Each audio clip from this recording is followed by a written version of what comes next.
Hello and welcome to my channel.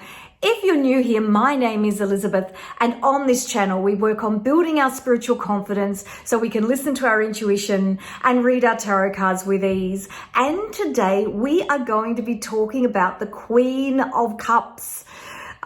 This queen is a queen who is very emotionally focused, and there is so much to talk about in terms of her symbolism, in terms of astrology, in terms of the Kabbalah, but in particular in terms of the elements. So if you're a person who struggles to remember the meanings of the Royal Arcana, if you would like a way to link into understanding the different people that are on the Royal Arcana, because they are all people, and how they are orientated to the emotion of the deck, then stick with me, because I'm going to spin the camera around and take you on a deep dive into the symbolism of the Queen of Cups.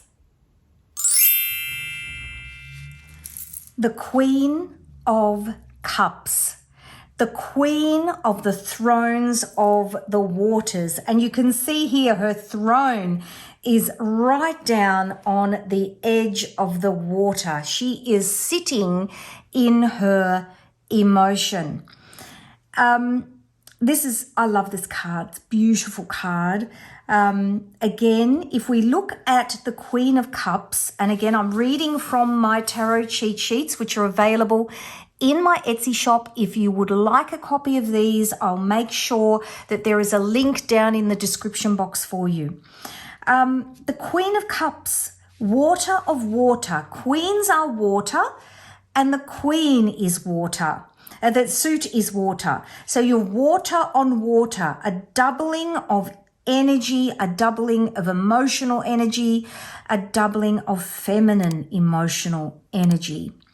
So if we look at the queens, let's have a look at the queens in succession. So the queens, here you've got Queen of Wands. So we've got Fire of Water. So the queens are water. The suit is fire. And so fire and water cancel each other out, of course. Water puts out a fire. So you've got a disruption of energy. Water of water, so a doubling up of energy. Queen of Swords, you've got air and water together, which are neutral to one another. So you've got a balanced energy. And here, Queen of Pentacles, water and earth. Water feeds earth. And look at all the beautiful greenery around her. So you can see that each card is reflective of the energy associated with the elements. And I always find with the Royal Arcana that the elements are a really good way to remember the meaning of the card and make sense of the card.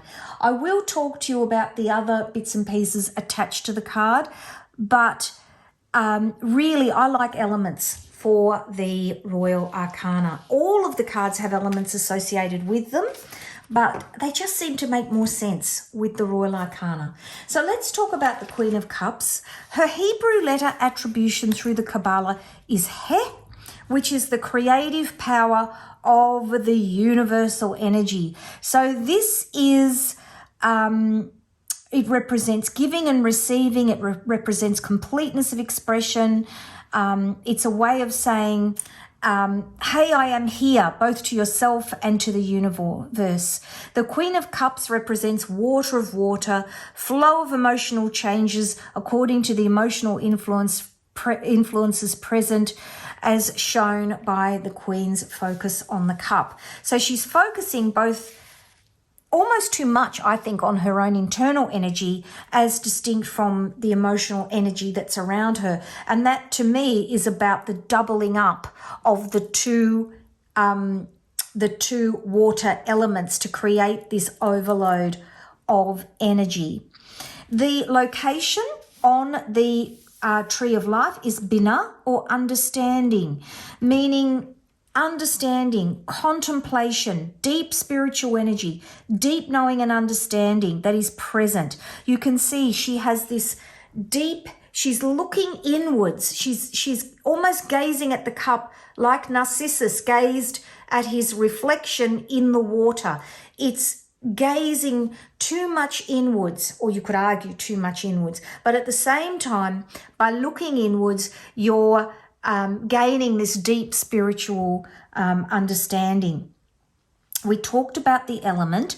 The timing of this card is June 11 to July 11. So we're looking at this card pulling from Gemini, first decan of Gemini, through to, here we are here, first decan of Gemini through to second decan of Cancer, here on the astrological wheel. So we're going from a sign of very deep communication, two sides, often a personality with two different sides, two different facets, and a sign that craves balance, into Cancer, which is a sign of very, again, a water sign, very, very deep emotion. And Cancer, along with Pisces, are some of the most spiritual astrological signs in the astrological wheel. So if we look at the so we're looking at June 11 to July 11, and again, traditional timing of summer. So again, if you're reading, you can rely on that traditional timing that everyone talks about, or you can rely on the dates. And if you don't try and remember all the dates, you'd have to have a photographic memory to do it. Whoops. Use my cheat sheet. And these are great if you're actually doing written readings, because of course you can have the cheat sheet beside you and then you don't even have to think, because all you do is look up Queen of Cups. You can see her here with her dates and the astrological signs that she's moving through. And that can all be very meaningful for somebody depending on the placement of the Queen of Cups in their reading, either for them or for you, if it's a reading for yourself. If you're interested in those sheets, they are available in my Etsy shop, and you can find the link down in the description box, and I'll try and remember to put it in the first comment for the video. So let's have a look at the meaning of this card. So the Queen of Cups is about the focusing on emotion. And so if we look at the symbolism, that's exactly where it's taking us. So the Queen's pose, she's gazing down into her reflection in the cup, showing her deep understanding of emotions, the soul, intuition, her needs, and of course in the negative, it's too self-focused, not focused enough out there in the world for focusing on the needs of others. I liken her to the story of Narcissus, gazing too much at your own reflection. The stones at her feet represent that water can mold to emotions, and how we might stumble on those stones when emotions get in the way, but also thinking about smooth pebbles and how water or emotion can mold us into a certain way of being. The large cup is a sacred chalice, and it stands for the collective spiritual wealth of the world, and a warning about getting too caught up in your own self-importance. I mean, she is the Queen after all. The two angels that sit either side of the chalice, they're here, they're also on her throne, remind us of the spiritual significance of this Queen, that she is deeply, deeply spiritual.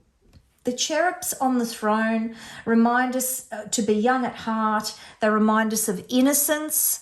They also, there is a cherub there. Oh, actually the cherubs, if you look closely, they've got like, their back ends are like fish. And this is symbolic of happiness and prosperity. And again, the theme of the fish is repeated in the page here, in the cup, and in the knight's jacket. And it's a symbol of happiness and prosperity. I think also fish can be a symbol of good luck.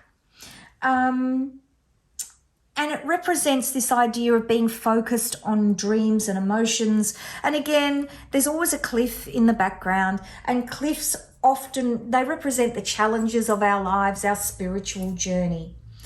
The sky is blue, and again, this is clarity of thought and purpose. She has a clear mind, and she basically knows what she's doing. She knows she's focusing inwards. There's no confusion there. The grey throne, of course, is symbolic of a shell here at the top to do with spiritual openness and also strength of will. The fact that she is sitting in her emotion. And she is able to do that. Many of us can't. Many of us struggle to do that. So if you see the Queen of Cups in a reading, this can be an indication to suggest to someone that maybe they do need to sit with their emotion more. Or there's someone coming into their life that's going to teach them how to sit with their emotion. It really depends, again, when you're reading intuitively as to what you can see in the reading that you think is what either you need for yourself or the person you're reading for needs to hear. So that is the Queen of Cups. I hope you've enjoyed my interpretation where I've talked about the deeper symbolism that goes with this card. If you love my work and you would like to have more of it, please like, subscribe, and hit that notifications bell. It would really help my channel. And of course, don't forget to subscribe to my newsletter list. Connect with your deck /newsletter. You will receive a series of 3 emails that explain to you exactly how to work with me. I've got a lot of free courses that will orientate you to your own spiritual being and also to using the tarot. And I do hope you'll join us in my community. Take care, everybody, and I'll see you in the next video where we are going to be talking about the King of Cups. See you soon. Bye-bye.